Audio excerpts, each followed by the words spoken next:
민수기 23장 7절부터 10절까지 말씀입니다. 다 같이 한 목소리로 읽겠습니다. 발람이 예언을 전하여 말하되 발락이 나를 아람에서 모압 왕이 동쪽 산에서 데려다가 이르기를 와서 나를 위하여 야곱을 저주하라 와서 이스라엘을 꾸짖으라 하도다. 하나님이 저주하지 않으신 자를 내가 어찌 저주하며 여호와께서 꾸짖지 않으신 자를 내가 어찌 꾸짖으랴. 내가 바위 위에서 그들을 보며 작은 산에서 그들을 바라보니 이 백성은 홀로 살 것이라. 그를 여러 민족 중에 하나로 여기지 않으리로다. 야곱의 티끌을 누가 능히 세며 이스라엘 4분의 1을 누가 능히 셀고 나는 의인의 죽음을 죽기 원하며 나의 종말이 그와 같기를 바라노라 하매. 민수기 22장부터 24장까지는 발람의 축복이 나오는 장면입니다. 모압 왕 발락이 이스라엘을 저주하기 위해서 선지자 발람, 이방의 선지자죠. 모압의 선지자 발람을 돈으로 매수했습니다. 그런데 놀라운 일이 벌어졌습니다. 발람 선지자는 이스라엘을 저주하려고는 올라갔으나 반대로 하나님께서 그의 입술을 바꿔주셔서 저주 대신에 축복을 선언하는 그런 일이 발생했습니다. 그것은 하나님께서 이방 선지자일지라도 하나님의 손아귀에 있다는 것입니다. 발람은 비록 이방 선지자이긴 하지만 하나님께서는 그 이방 선지자의 입까지도 하나님의 마음대로 사용하셨습니다. 하나님은 고레스 왕도 이방 왕이지만 사용하시고 또 욥기를 보면 마귀도 종으로 부리시는 분이십니다. 우리 하나님은 전지전능하신 분이시고 하나님이시되 유일하신 하나님으로서 하나님의 뜻대로 얼마든지 하나님은 하시는 분이십니다. 그러므로 우리는 어떠한 상황에서도 절대로 좌절하거나 낙심하지 말고 하나님을 믿고 나가면은 어떠한 상황에서도 하나님이 못하실 일은 없습니다. 하나님은 기적을 베푸시고 놀라운 일을 이루실 것을 꼭 믿으시기를 바라겠습니다. 오늘 그 민수기 22장부터 24장까지를 보면은 그 발람의 저주를 이제 축복으로 바꿔주셨는데 발람이 총 3번을 이스라엘을 축복을 합니다. 한 번 축복하니까 그 왕이 왜 저주를 하라 그래 축복을 하느냐 다시 해라. 그래서 또 2번 하고 또 축복하죠. 그러니까 왕이 아니 왜 또 축복을 하냐 또 저주를 해라. 그래서 또 3번째 했는데 또 축복을 했어요. 그러니까 3번 내용이 나오는데 그 3번의 내용은 3번의 축복을 합니다. 오늘 그 3가지 축복의 내용을 간단하게 말씀드리겠습니다.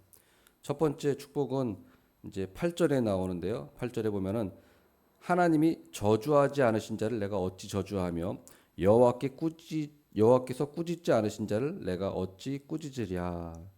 여기서 알 수 있는 것은 첫 번째 축복은 하나님은 그 백성을 저주하지 않으신다는 것입니다. 저주에 관한 내용은 성경에서 아담과 하와가 처음으로 반역했을 때, 선악과를 따먹고 반역했을 때, 그때 하나님의 저주가 임했습니다. 먼저 뱀에게 임했습니다. 창세기 3장 14절에 보면 하나님이 뱀에게 이르시되 네가 이렇게 하였으니 네가 모든 가축과 들의 모든 짐승보다 더욱 저주를 받아 배로 다니고 살아있는 동안 흙을 먹으리라. 창세기 3장 14절에 보면 뱀을 하나님이 저주하시죠. 마귀를 저주하는 거죠.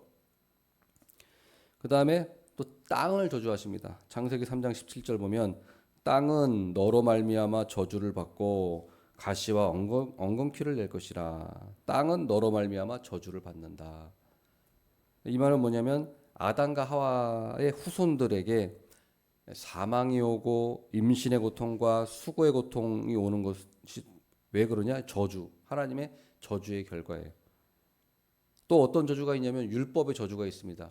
신명기 28장 15절에 보면 네가 만일 내 하나님 여호와의 말씀에 순종하지 아니하여 내가 오늘날 내게 명하는 그의 모든 명령과 규례를 지켜 행하지 아니하면 이 모든 저주가 내게 임하며 내게 이를 것이니 율법을 지키지 않는 자들에게는 저주가 임한다라고 율법의 저주가 나와요. 인간은 어느 누구도 다 율법을 지킬 수 없으니까 인간은 다 저주 아래에 있는 존재입니다. 아담의 후손이기 때문에 첫 번째로 저주 아래에 있고, 그 다음에 또 율법을 또 지키지 못하기 때문에 또 저주 아래에 있고, 그러니까 인간이라고 하는 존재는 하나님을 반역하고 그 이후로부터는 율법을 지키지 못함으로 다 저주 아래에 있는 존재예요. 하나님 저주 아래. 근데 무슨 하나님께서 저주하지 않으신다는 말인가? 하나님 백성에게 해당되는 말입니다. 하나님 백성. 왜 하나님의 백성들은 저주 아래 있지 않을까요? 갈라디아서 3장 13절에 분명히 얘기하고 있습니다. 갈라디아서 3장 13절 보면 그리스도께서 우리를 위하여 저주를 받은 바 되사 율법의 저주에서 우리를 속량하셨으니 기록된 바 나무에 달린 자마다 저주 아래 있는 자라 하였습니다. 갈라디아 3장 13절에 보면 그리스도께서 우리를 위하여 저주 받은 바 되셨다라고 말씀하고 있어요. 율법의 저주에서 우리를 속량하셨다. 그러니까 예수님께서 우리를 위해서 대신 저주를 받으셨기 때문에 예수님 믿는 자들은 이 율법의 저주에서 속량받았고 율법의 저주에서 해방된 거예요. 예수님이 대신 저주 받으셨기 때문이다. 얼마나 놀라운 역사입니까? 예수님께서 우리를 위해서 우리 대신 저주를 받으셨기 때문에 우리는 이 모든 인간에게 받는 그 아담의 후손이 받는 모든 저주, 율법의 저주에서 해방된 거예요. 율법의 저주, 모든 저주에서 해방됐어요. 이 저주, 우리 하나님의 백성들은 저주를 받는 존재가 아니다. 저주에서 해방된 존재라는 복을 누리고 있다는 것입니다. 그다음 두 번째 축복은 우리의 허물을 보지 않으시고 간과하시는 복입니다. 이제 그 발람의 두 번째 축복을 보면은 그게 나옵니다. 그 23장 21절, 23장 21절 읽진 않았습니다만 그 23장 21절에 보면은 야곱의 허물을 보지 아니하시며 이스라엘의 반역을 보지 아니하시는도다 이 말씀이 있어요. 야곱의 허물을 보지 아니하시며 이스라엘의 반역을 보지 않으신다. 그래서 허물을 보지 않으시고 간과하시는 복을 받는 거예요. 우리 하나님의 백성들은 시편 32편 1절에도 허물의 사함을 받고 자신의 죄가 가려진 자는 복이 있도다 말씀하고 있어요. 허물의 사함을 받고 자신의 죄가 가려진 자는 복이 있도다. 또 로마서 3장 25절 이 예수를 하나님이 그의 피로써 믿음으로 말미암는 화목제물로 사오셨으니 이는 하나님께서 길이 참으시는 중에 전에 지은 죄를 간과하심으로 자기의 의로우심을 나타내려 하심이니 죄를 간과하셨다는 말씀이 나옵니다. 하나님이 우리를 보실 때는 죄를 간과하시고 보시는 거예요. 예수 그리스도의 옷을 입는 자들은 우리의 허물을 하나님이 간과해 주시는 거예요. 우리가 죄를 안 지어서 죄를 안 지어서 우리가 의로운 것이 아닙니다. 물론 안 지으려고 노력을 하지만 우리는 죄를 안 지을 수가 없어요. 인간의 아담의 후손으로서. 그런데 그렇게 되면 우리는 다 지옥을 가야 돼요. 그렇지만 하나님께서 우리를 보실 때는 죄를 보지 않으신다는 거예요. 하나님 믿지 않는 자들은 죄를 그대로 봐요. 그러나 하나님의 백성들은 죄를 간과하세요. 눈 감아주신. 그래서 우리는 하나님의 진노를 피할 수 있는 것입니다. 이것이 얼마나 큰 축복입니까? 부모가 자식을 볼 때 남이 볼 때는 어때요? 순 나쁜 점만 보여요. 저 나쁜 놈 이렇게 보는데 부모가 볼 때는 참 착하게 보이고 잘생겨 보이고 예쁘게 보이고 착해 보이고 그렇잖아요.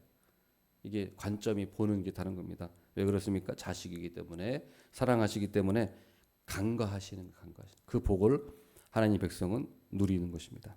그다음 마지막으로 세 번째 축복. 세 번째 축복은 영적으로 충만하게 흥왕하는 복이에요. 그게 이제 24장에 나오는데요. 24장 민수기 24장 5절에서 9절까지 말씀. 이 민수기 24장 5절에서 9절까지 말씀을 다 같이 한번 읽겠습니다.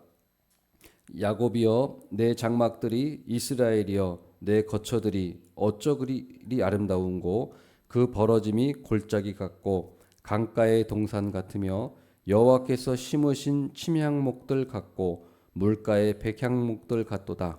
그 그 물통에서는 물이 넘치겠고 그 씨는 많은 물가에 있으리로다.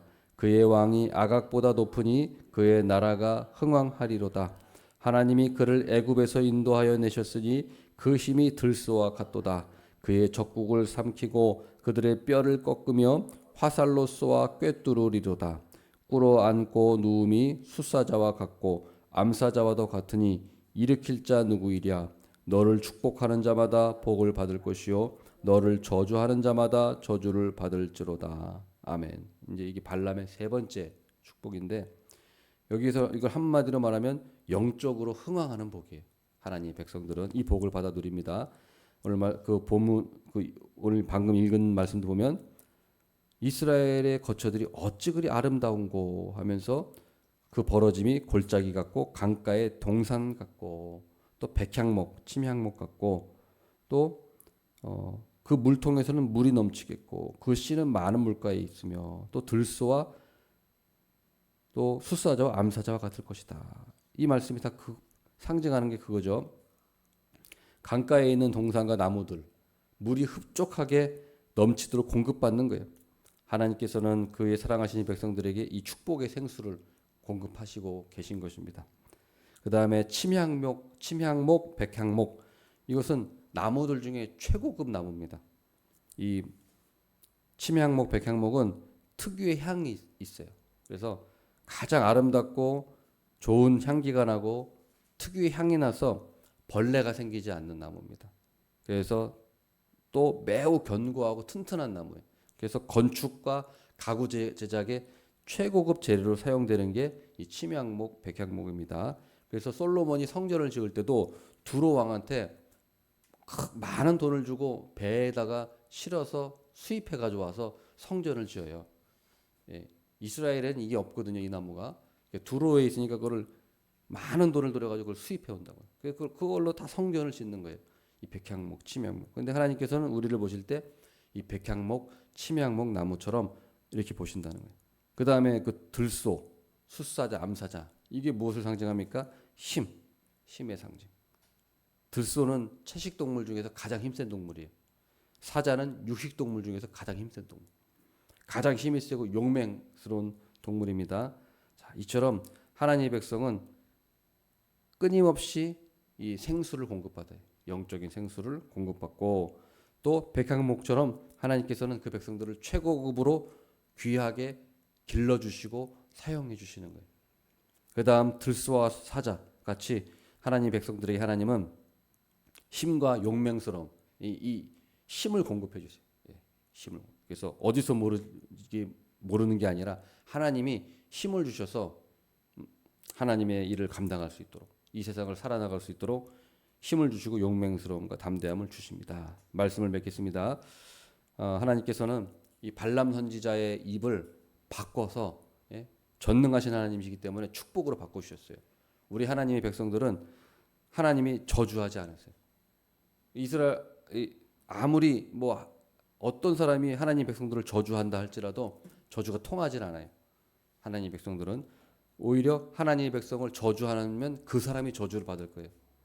하나님의 백성을 축복하면 그 사람이 축복을 받는다고 하나님이 약속해 주셨어요. 하나님은 우리 하나님의 백성들을 저주하지 않으신다. 저주에서 해방시켜 주셨다라는 사실을 꼭 믿으시길 바라겠습니다. 두 번째로는 허물을 보지 않으시고 간과해 주시는 복이에요. 하나님 우리를 늘 아름답게 봐주시고 사랑스럽게 봐주십니다. 우리가 뭐 아름다워서 그런 게 아니라 예수 그리스도 때문에 우리를 아름답게 봐주시고 우리의 죄를 간과해 주신다. 이 복을 누립니다. 그 다음 세 번째로는 영적으로 흥왕하는 복이에요. 물이 마르지 않는 샘물처럼 하나님은 그 백성들을 절대로 버려두지 않으시고 공급해 주신 마르지 않는 샘. 시냇가에 심은 나무처럼 늘 생수를 공급해 주십니다. 그리고 백향목처럼 최고로 귀하게 우리를 길러주시고 사용해 주신다. 그 다음에 들소 숫사자처럼 힘과 용맹을 늘 우리에게 주신다는 사실을 우리는 꼭 믿고 그 사실을 믿으면 됩니다. 믿고 우리 기도하면 하나님 말씀의 이 복을 충만하게 누리는 복을 누릴 줄 믿습니다. 아멘. 기도하겠습니다. 하나님.